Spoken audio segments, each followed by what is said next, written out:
Hey Gemma, how you doing today? How's your day been? I'm Oh, it seems like your audio just cut out there. oh really? Oh, You're back, you're back. lovely. Excellent, excellent. Okay, good.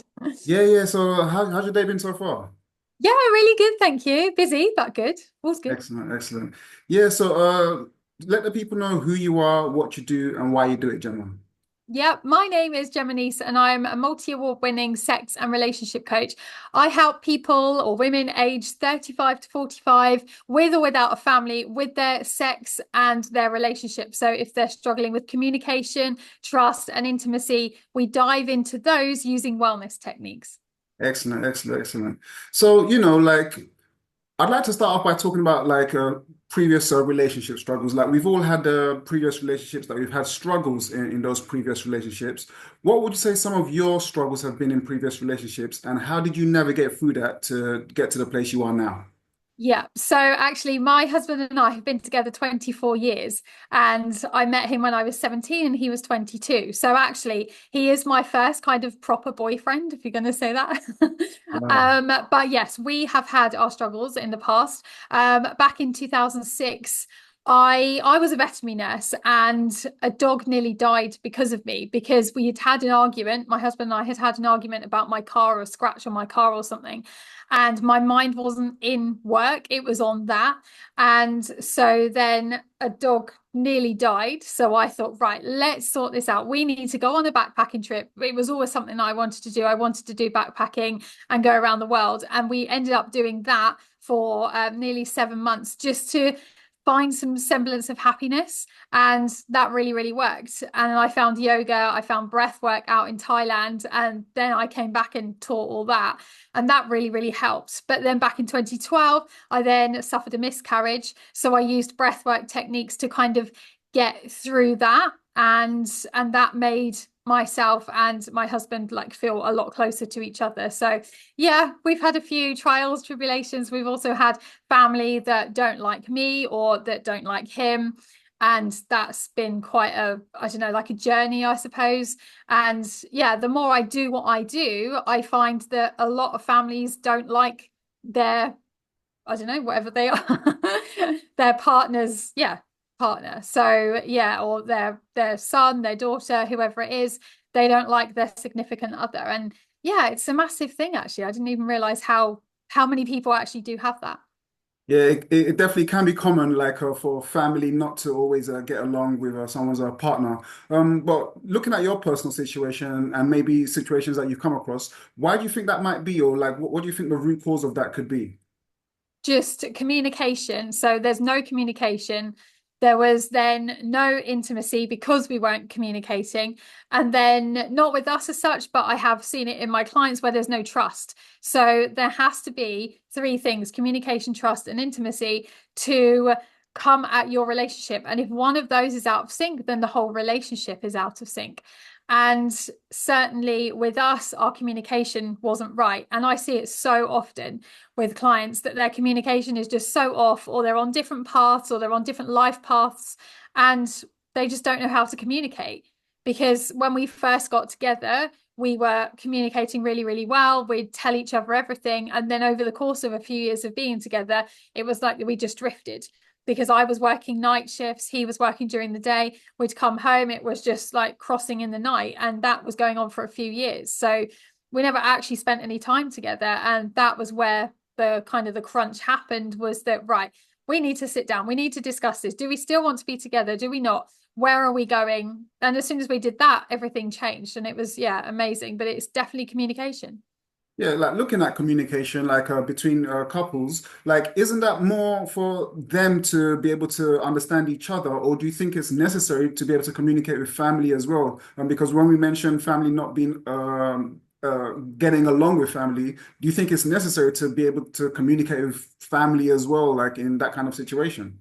Yeah, definitely. But there's only so much with family that you can do. Certainly with us, it was, I don't know, 5 or 6 years of us keep trying and then them not trying. And it just ended up, would you just think, okay, fine, you're not going to like us, you're not going to like me, you're not going to do whatever we want to do. Let's just leave it. And at that point, it was just like, okay, it's fine. We've spent so much time and energy that there's just no point. We're just never going to get on. And actually, if you look at it in an animal world, if certainly if we're, because we're mammals, if you look at it, say a lion, a pack of lions, not all lions like each other. So it's like all humans are not going to like each other. And that's okay. But it comes back down to communication. Like if you, certainly with family members, you say it how it is, but also find the courage to say it how it is. And then if they don't like that, that's okay. But also just both of you understanding where that communication is, because sometimes in like a family dynamic, one person might be feeling one way, another person might be feeling another way. You might just be butting heads all the time. And it just keeps going round and round in circles. So then that's when a coach or a therapist can help you, even with just family matters, because it gives you a better understanding of where you are in your journey, where you want to go.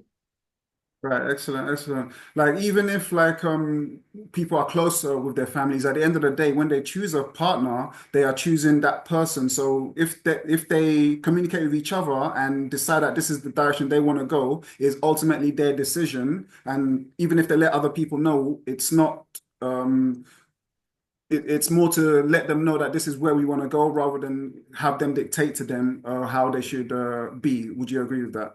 Yeah, definitely. And if you do have a certain family member that is just not letting you do that or letting you go, then you then need to come back to yourself and do mindfulness techniques, breathwork techniques, journaling practices, meditation, because that person is not going to let it go. That person is not going to make it easy. But at the same time, once you have got all of this knowledge that mindfulness will work, you can just be like, okay, you can say whatever you want, it's not going to bother me.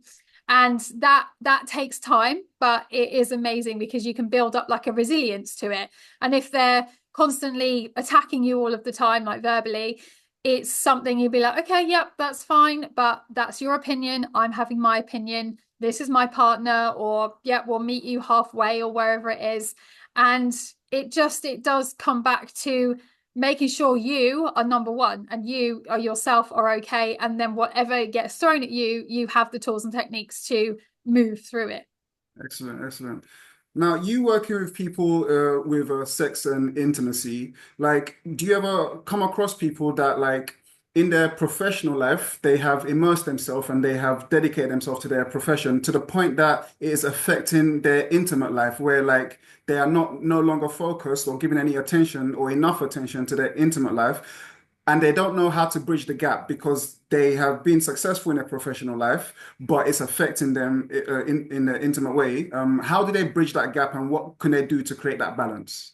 Yeah, so definitely communication. Certainly, if you are now, we're all connected so much all of the time. Like we're always checking emails at 10 o'clock at night. We're emailing our bosses back at that time, or we're up at 5 a.m. for the commute, don't get back till 7 or 8 o'clock. We don't have time. So when it comes to the weekend, again, we're really tired because we've got 2 days off or one day off, and you just want to relax. But it again comes down to communication and where you need to work on and what you need to do. So even if you are busy, you're a commuter, or you are really, really busy all of the time, even if you have 5 minutes lunch break, text your partner, maybe send a flirty text and say, this is what I would love to do to you at some point when we find a certain amount of time. Or it might just be like a quick fumble or a quick intimate session, but also just to be connected to each other, like holding hands. Certainly if you are sat on the sofa or you're watching TV, just cuddle up together. Or it might be you actually have spend some time together without any phones, turning off all devices, and just before you go to bed have a naked cuddle. That is still connection, it's still intimacy. It doesn't mean full sexual penetration, it can be anything like that, just to bring it back and start to bring it back. And then certainly if you haven't had sex in a long time, maybe a couple of months, or you have a sexless marriage or partnership, which means that you have sex less than 12 times a year, you can then just start to do all of these little things and do some breathwork techniques. So Tantra breathwork is incredible. It really brings that sexual energy into your body, and it's just learning what your body wants and needs, and then also what your partner's body wants and needs. So I would probably start with, say, doing some of the breathwork practices. There's one called 4-7-8. So you breathe in for 4, hold for 7, exhale for 8. And if you did that together and you're looking through each other's eyes, or you're looking to each other's eyes, you will start to sync up your breath together. And then that is a connection of like energetic connection. And that is one powerful thing. You're not actually doing anything. You are just literally breathing and bringing in all this sexual energy, which is amazing. But then there's the other fact of, okay, you could text them, but then when you get home, you're too tired, and that's fine. So it's trying to have a little bit of time, maybe even, yeah, just a quick kiss or a hug. Certainly if you are busy rushing here, there, and everywhere, but have some time apart, have some time together. So you are apart when you're at work, but then when you are at home, have some time together without anything, because then you are then giving yourself fully 100% to your partner. They are doing it to you.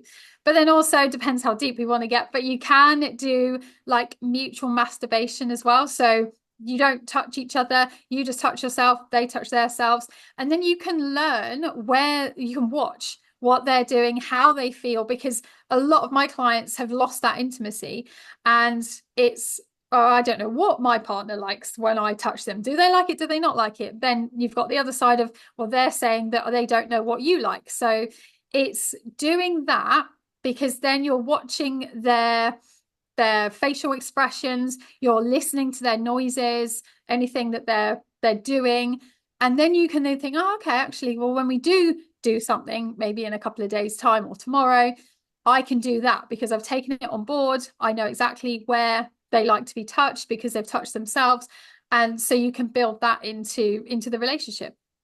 Yeah, like it definitely stems back to communication, like when we talk about like how you want to be in their bedroom, but it also goes into like expectations in relationships. So like, traditionally, like people have had like gender roles, right? Where like there has been like someone that leads the relationship and someone else that kind of chooses to follow in that relationship. What is your viewpoint on gender roles? And as a woman, do you feel like you would like to have a man that you can choose to follow, or to be independent of like the direction you want to go in your life, independent of your relationship? Yeah. So we have it quite differently actually. I I suppose, well, we both half and half for domestic chores. So he'll do a certain amount of things, I will do a certain amount of things, and together everything is then done. But also certainly if you are constantly out at work all the time and then one person's at home all the time doing everything, it might be that you might need to bring some help in, so maybe getting a cleaner or something like that. But for me personally, we we do share it, but also I think with women now, women are supposed to or be having this major corporate job, be full-time, also be full-time parents, be full-time mum at home doing all the chores.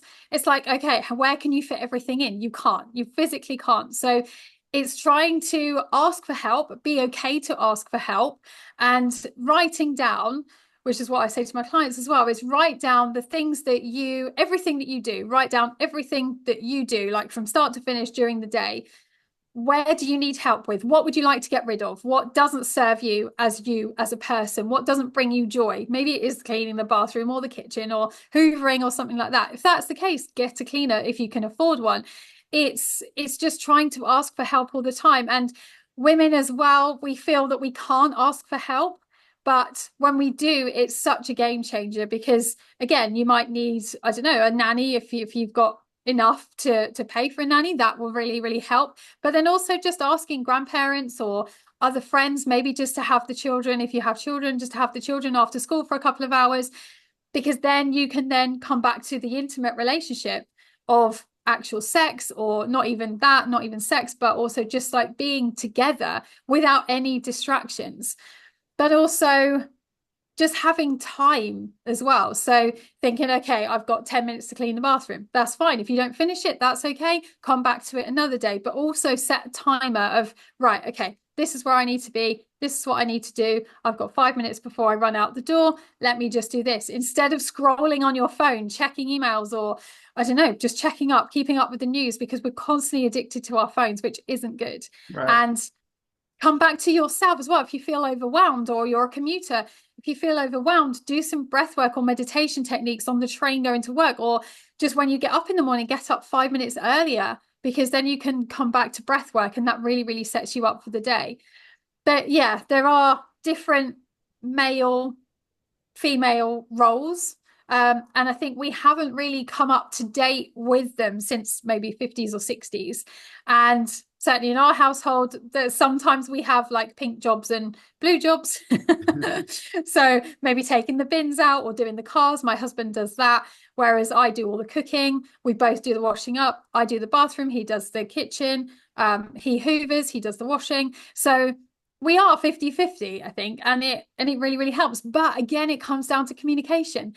Like, you're not nagging to get this thing done, or you think, oh, I really don't want to say that because they're going to snap at me. Well, okay, yes, you can do it yourself, but try and come back at it at a different point. So using I statements. So instead of saying, you said you would take the trash out and you didn't, that made me feel whatever it was. Say, I thought you were going to take the trash out, and I have noticed that you haven't, but that's okay. Let me know when you are going to do it. So you're changing it up, and the way you talk to each other. Yeah, definitely. The communication style can be subtle, but it's also very effective and makes a huge difference in how the person can receive it, depending on how Yeah. you word it across to them. Yeah. So looking further into sex and attraction, like we go out all the time, we see different people that we're attracted to, and there's different relationship dynamics and styles out there that people choose. What is your viewpoint on monogamy versus non-monogamy in the context of human nature and the fact that we're attracted to different people all the time? Yeah, yeah. It's a good thing, but again, it comes down to communication. And my husband and I have always had this, as in, we have always had, I've never been the jealous type, he's never been the jealous type. And it does come down to that, I think, as well. But again, it's communication. So when we first got together, and we'll still do it now, if we're together and we see someone walking down the street and he'll be like, oh, she's hot, I'd be like, yeah, yeah, she is. Or I'll say, oh, he's hot. But there's no, I don't know, jealousy, I suppose, because we both know we're so connected to each other. We can say it how it is. It doesn't matter if the other person gets upset, because we talk about it. Whereas a lot of our friends, if we'd said that, and we've done that a few times, that we've been out, I don't know, with friends and things, and they'd be like, oh my gosh, I can't believe you just said that. Oh, well, why? It doesn't matter. We as human beings are allowed to be attracted to someone else. It's not exactly like we're going to go and do something. Certainly with women, with our cycles, we are more open to connection. We're more open to energetic exchange, usually around when we ovulate, because when we ovulate, that means we want to have a baby each month. So in the male form, we are going to be attracted to them. We give off a certain smell, a different smell, usually around about day 10 to 14 of our cycles. And it just means we're more attracted to that, to whoever it is. And it is okay. But if you wanted to go down that route of non-monogamy, you need to have a very strong relationship. You need to have open communication and just talk about it. But I think a lot of men would like to, but they're scared for their women to do it, or even to just bring it up, and just to say, how would you feel about having more of an open relationship, or something like that, going down to soft swinging, or even swinging, or yeah, having an open relationship. Again, it comes down to that. You need to have a good sex life. You need to have a good intimate life first, before you then go down that route. And also just to discuss it afterwards as well. So have boundaries when you're actually in the moment. Don't go, if you're going to open up your relationship and have a non-monogamous relationship, don't go over the boundaries that you have set. Both of you need to set them. Both of you need a safe word, but you to tell the other couple, or one person, if you're having a threesome, or however many, there needs to be boundaries in place that everybody knows, everyone understands. And in the heat of the moment, it might be that you're thinking, oh, this is amazing, this is really good, I can go further. But for the first time, no, don't, because then that is when one person is going to think, well, she's gone a bit too far, or he's gone a bit too far. We discussed it not going that far. Now, are they really enjoying it? But also noticing how you feel about your relationship. Are you jealous that maybe your partner's going to have sexual intercourse with someone else?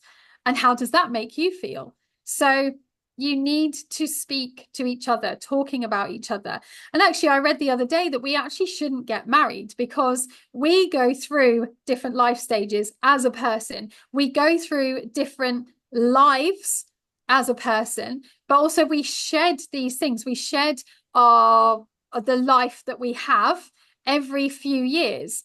And if that means getting rid of that partner because they're no longer with you or they're no longer your best asset to you, then that's okay. And actually, I thought, yeah, that's really true, actually, because a lot of people will get married but then get divorced because, again, they have gone on different life paths. They haven't discussed things. And having a divorce, that is okay. But again, coming back to monogamy, non-monogamy, just talk about it. Just be open, be honest, communicate to each other, and maybe start off maybe with a threesome, or maybe just having same room sex. So a couple is over the other side of the bedroom and you're on your bed or wherever you are, and just hear it, or just be aware that there are other people. And again, there's no touching, there's no nothing. That's a good place to start. And then speak to each other about how you feel. Okay, would you like that? Did you like that? Did you not like that? What are your thoughts? What are your beliefs around this? And just come back to that. But you have to be solid. You have to be in a solid relationship first.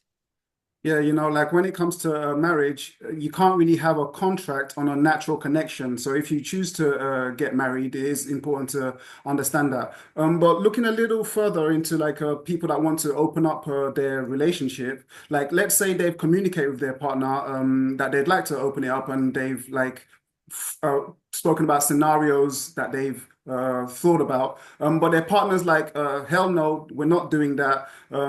It's either what you desire or this relationship. So they're now in the ultimatum stage. But they love their partner. They want to be with their partner. So they kind of suppress what they're feeling just to please their partner. What do you think of that situation? Is it healthy to suppress what you're feeling because your partner doesn't want to come along with it? Or what should be done in that situation? No, it's not healthy at all. So again, comes down to communication. If one of you wants to and the other one doesn't, and it's a solid no, then it's trying to then communicate to each other how. And okay, that's fine. If you don't want to go down that path, but I do, would you then allow me to do it with someone else? Would you allow me to go online, or would you allow me to go to, I don't know, a sex party or something like that?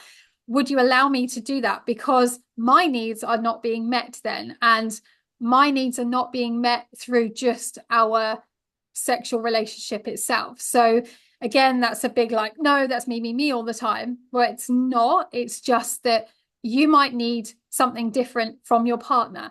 And certainly when someone goes through like a health scare, or they're going through cancer treatment, certainly if it's the woman that's going through that, or menopause, and then the man is wanting sex quite a bit, then the woman isn't, because she's on all these different drugs. She maybe is going through the menopause. So again, all the hormones are up and down all the time. It's again saying to your partner, okay, I can't give you that. And that's not fair that I can't give you that. So I'm going to be really understanding and I'm going to let you do that. But yeah, hardly anyone does that. So then it's going to therapy, going to couples therapy, coaching, anything like that, to figure out why. But then also, if you're not getting sexually satisfied and you want to go down that route, what else can you do that will make you feel that kind of high? If that's what you're chasing, what will make you feel that amount of high? So maybe it's choosing a different like sports, or doing adrenaline sports, obviously safety ones, but just finding something else in your life that you can get that high from. And again, it comes down to communication. because it might be that you can say, okay, I don't want you to do that, but at the same time, I understand that you need these needs and I don't want you to suppress these needs. So maybe I will come along and I will see what it's all about. So you can do the research together. And then maybe you then might think, oh, okay, actually, I might change my mind. But at the moment, I'm still sat on the fence, or I don't, it's a definite hard no. It's just talking to each other and just doing the research of, okay, this is where we could go, or these are the websites you can use. How do you feel about this? So again, it's going slow and seeing how you can do it with each other. Yeah, yeah. I mean, like if your partner is the kind of person that resonates with you, then it should be okay to be able to communicate with that person about how you're really feeling, as opposed to hiding it, because that's not going to be sustainable going forward. Yeah. Now, looking at people that have chosen monogamy, like they're not interested in a non-monogamy, they into a monogamous relationship. But along the line, infidelity has happened. Somebody has stepped out of the relationship, but the other partner doesn't know. They haven't let the other partner know, so they're now carrying around this sense of guilt about what they've done and what has happened, and they'd like to communicate it with their partner, but they're scared that it's going to destroy the relationship. How can they go about communicating this? And is there a way to do it without destroying the relationship completely? Yeah. So that kind of carries on from the question earlier that we just spoke about, is that if it's a hard no and there's going to be no change whatsoever, then that's when people go and have affairs or are in what the word? I can't really go away. But it's again, there's a really good practice that I do with my clients is that I get them to sit down together back to back and taking in three big deep breaths, because they're not actually facing each other. They've got their back to each other, so they are actually touching as well. Taking in three deep breaths, because then that connects you back to each other. That also gives you that chance and finds that courage to just say it and just say, okay, I really don't know how to tell you. I really need to say this, but this is what I've been doing because, but it's not blaming that other person. You need to really choose your words, because it's certainly not blaming that person, because then you will probably end up splitting up. But again, it comes down to having open communication, listening to each other, because then there's another one where, or let's go back to that one, back to seated back to back. That person says how they feel without the other person interrupting. And that other person can't say anything until that other person has finished. And then they can then say their piece without the other first person talking. And that really, really helps to kind of build the communication, build the connection back up again. But there's also another one which I do is get the first person talks, but then the other person will then write down word for word what they have said. So it's active listening. And I guarantee that that person writing down will not actually say word for word what has been said, because they're thinking about other things. So the more you practice that, the better it is. And again, you don't have to again, don't interrupt. It's called active listening. You need to be understanding. You need to keep calm, no shouting, and just talking. But yeah, it is hard to bring that conversation up. But again, at the same time, you're still going to be in this situation 3 months, 6 months, maybe a year down the line, even if you haven't said anything, or even not to get to that point and be like, okay, going back to the previous conversation, it might be that, okay, well, if you don't want me to do it, then I might want to have an affair because I'm not getting my needs met. So it's taking that step back to think, okay, where did we go wrong? And it's like that with the dishwasher. Sometimes the dishwasher will be loaded wrong and then someone explodes because you've loaded the dishwasher wrong. It's not that. It's just little things that have been building up to have that one massive explosion. So it's about communicating. For sure, for sure, for sure. And you speak to a lot of different people in regards to their sex and relationships and intimacy and things like that. So you learn a lot of things from the people that you speak to all the time as well. What would you say are some of the biggest things that you've learned about people's intimacy problems or things that cause them anxiety within intimacy that you've learned from them? Yeah, not feeling good enough. Definitely. And not liking or loving yourself. Self-love comes first. Now, that doesn't just mean masturbation. That means loving yourself for who you are right now. And the really, really good technique that I love to do with my clients is to obviously not watch them, but stand in the mirror naked and rub your hands all around your body for you to just know where your erogenous zones are, know where you like to be touched, know what your body looks like, because certainly down there you can't really see what's going on in your genital area, you can't see on your back, you can't see certain things. So it's getting to know everything about your body by looking at yourself in the mirror naked and saying to yourself, I love you, I love you. And even if you've got a mummy tummy, like I've got a mummy tummy, and I've had two children, I don't love it, but also at the same time, I accept it. It's my body. It's been through an amazing thing twice. It's given me two amazing children. So I've accepted, okay, I'm going to have a mummy tummy. That's fine. And even if someone says, like not me, but in someone says, oh, you look gorgeous today, don't say, oh, it's all right. No, I don't. Don't brush it off. Say, okay, thank you. That's really lovely. Being grateful for what you have, being grateful for your body, and coming back to the self-love of I am good enough, I am loved, I am. So many I am statements are just incredible. And you can do that with mirror work as well. You can write down on your mirror, like at the moment I've got, why not me? Why not me? Why can't I have an amazing relationship? Why can't I have an amazing sexual relationship? I do, but anything like that. So it's reframing how you feel and bringing in the self-love to your body. Yeah, self-love definitely comes first every time, because if you cannot love yourself, how can other people love you, and vice versa in that regard? Well, listen, Gemma, it's been excellent talking to you. Thank you so much for everything that you've shared. Where could people find you, find out more about you, and find out more about what you do?